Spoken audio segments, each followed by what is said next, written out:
Beautiful citizens of the world, fellow survivors of the pandemic, friends in the travel and tourism industry, future partners, welcome to the Accelerating Women's Impact Summit 2021. What a privilege it is for me to have a voice on this stage, and I do not take it lightly. Hi, I'm Dr. Catheryn Khoo, an authorized tourism and gender expert. And today I want to touch on digital technologies and the virtual space for accelerating women's impact in our industry. You see, in 2019, in November, I launched the global report on women in tourism as one of the 4 consultants of the report. One of the findings of the report is to provide training to women so that they have access to technology that will accelerate their potential and impact, that will offer them exciting new opportunities, that will empower them for innovation and sustainability. 3 months later, in February of 2020, I was on my way to Ecuador to provide digital competency training to women in rural areas in Latin America who run small tourism enterprises. En route to Ecuador, while in Santiago, I was robbed so that I now cannot continue on my journey to Ecuador, but to travel back to home country on a temporary passport. My Ecuadorian partners and I came up with a plan, and it wasn't online training because in February of 2019, just before the pandemic hit, online training wasn't the thing. We were not ready. They didn't have the facility or the resource. It was too difficult, too hard. And so we very quickly trained up a local practicing digital marketeer who was based in Guayaquil and had her provide the digital competency training to the women. Long story short, the training was successful. The event was beautiful, and the women felt really empowered, and the training was a success.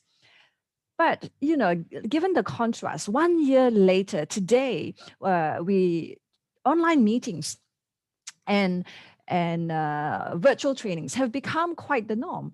The pandemic has not only propelled the delivery of online training and education, but the adoption of virtual learning has accelerated at a pace so fast that today we talk about screen exhaustion and webinar indigestion and Zoom fatigue.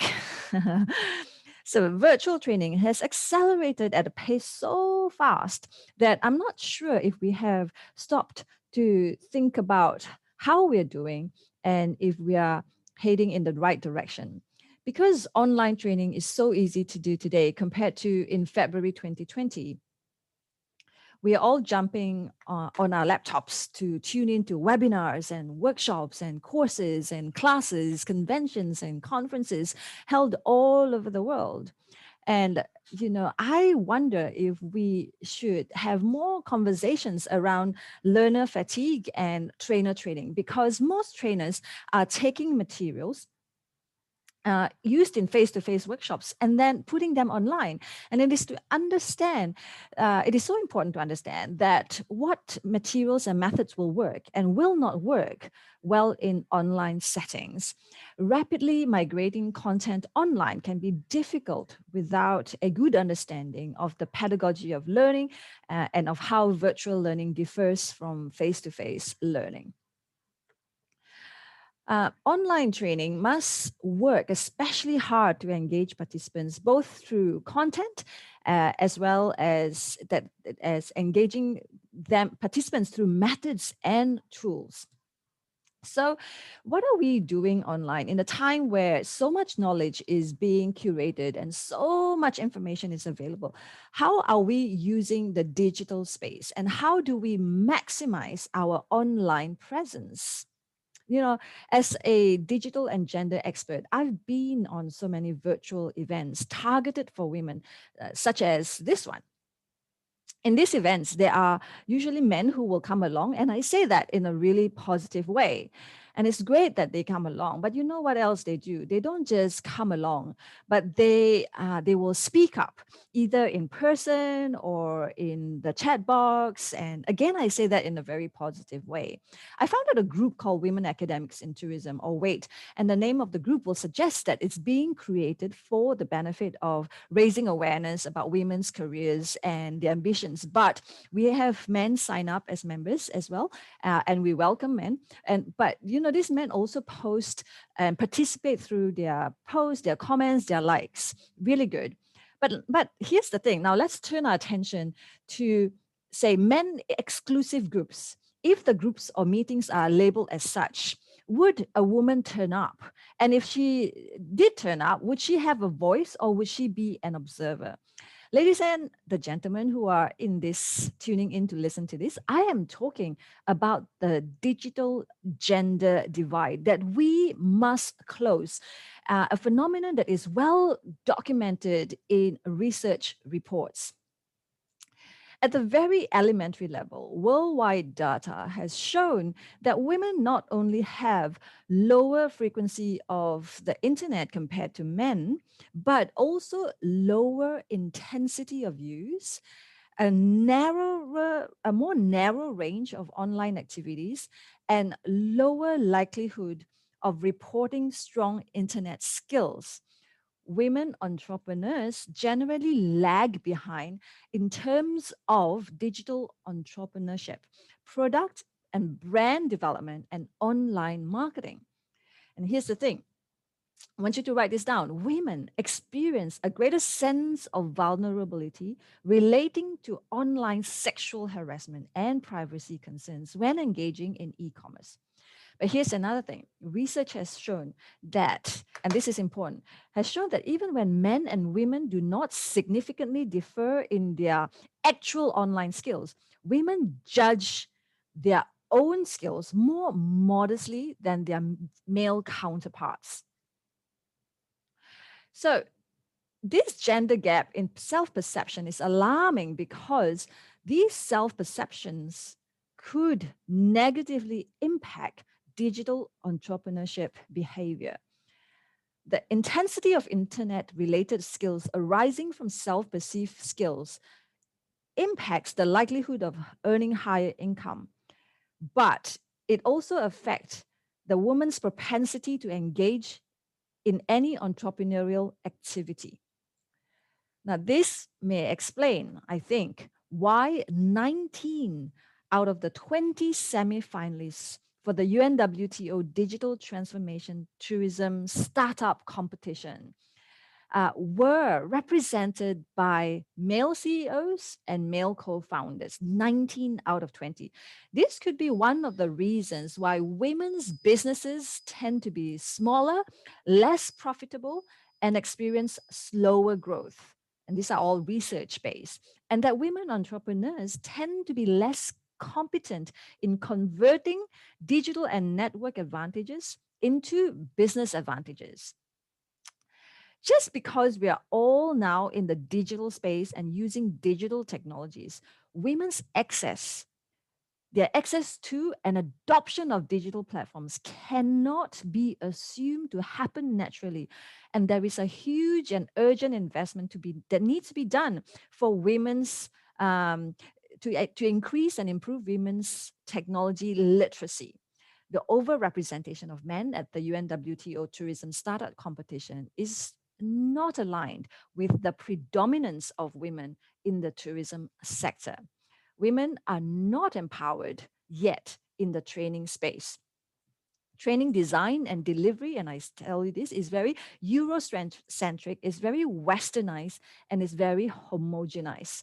Digital competency are assumed to be and or facilitated by men, and the gender composition of trainers are not equal. The language pattern in training curriculum is also very gendered. Business trainings are often assumed to be gender neutral, and yet the design of marketing materials, the content, the delivery style of the training do not speak to women. Take this, for example, SEO, affiliate marketing, lead generation ICT skills, for example, have been proven to not be gender neutral and are always not appropriate to women's needs without some kind of adaptation. Marketing courses tends to be associated uh, marketing courses tend to be associated with very masculine trades. Sorry. And women have different experiences with this, and their relationships and links to business, entrepreneurship, and technology are different compared to men. So intervention at the micro level could mean providing women with competency training from those currently offered are intended for all, but may have been designed by men. Uh, the one on the left is something that my colleagues and I from different institutions, through a funding by the Department of Foreign Affairs and Trade in Australia, designed. It is a tourism digital marketing workshop for female entrepreneurs in that Mexican context that I was telling you about. So if you look at the wordings, the language pattern is very different from the one on your left.